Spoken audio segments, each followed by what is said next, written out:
Hi hello എല്ലാവർക്കും സുഖമല്ലേ? അപ്പോൾ ഇന്ന് എളുപ്പത്തിൽ എങ്ങനെ ഒരു അച്ചാർ ഉണ്ടാക്കാമെന്നുള്ളതാണ് നോക്കുന്നത്. നമ്മളിന്നിവിടെ ഇരുമ്പമ്പുളി അല്ലെങ്കിൽ പുളിഞ്ചിക്ക അച്ചാറാണ് ഞാനിപ്പോൾ ഉണ്ടാക്കുന്നത് കേട്ടോ.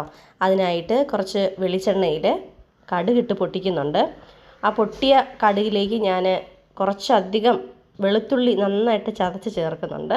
അത് നന്നായിട്ടൊന്ന് മൂത്ത് വരുമ്പോഴത്തേക്കും ഞാൻ ആവശ്യത്തിന് മഞ്ഞൾപ്പൊടിയും, അതായത് ഒരു 1/4 ടീസ്പൂണോളം മഞ്ഞൾപ്പൊടിയും, ഒരു 1/2 ടീസ്പൂണിൽ കൂടുതൽ, 1/2 ടീസ്പൂൺ, ഒരു 3/4 ടീസ്പൂൺ അടുപ്പിച്ച് ഞാൻ മുളക് പൊടിയും കൂടെ ഇട്ട് കൊടുക്കുന്നുണ്ട്.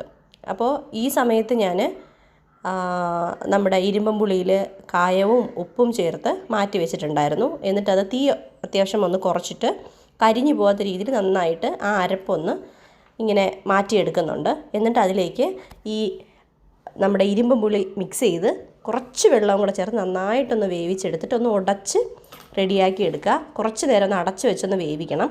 അപ്പോഴത്തേക്ക് നമ്മുടെ അച്ചാർ ഇവിടെ റെഡി ആയിട്ടുണ്ട്. എല്ലാവരും ഒന്ന് ട്രൈ ചെയ്ത് നോക്കണം. നല്ല ടേസ്റ്റാണ് ചോറിൻ്റെ കൂടെയും കഞ്ഞിയുടെ കൂടെ കഴിക്കാനായിട്ട്. അധിക ദിവസമൊന്നും ഇരിക്കുന്ന രീതിയിൽ വേണ്ട, കുറച്ചൊരു 3-4 എടുത്തുണ്ടാക്കാൻ പറ്റും. അപ്പോൾ ഇത് ഇഷ്ടമാവുകയാണെങ്കിൽ ജസ്റ്റ് ലൈക്ക് ചെയ്യുക, ഷെയർ ചെയ്യുക, സബ്സ്ക്രൈബ് ചെയ്യുക.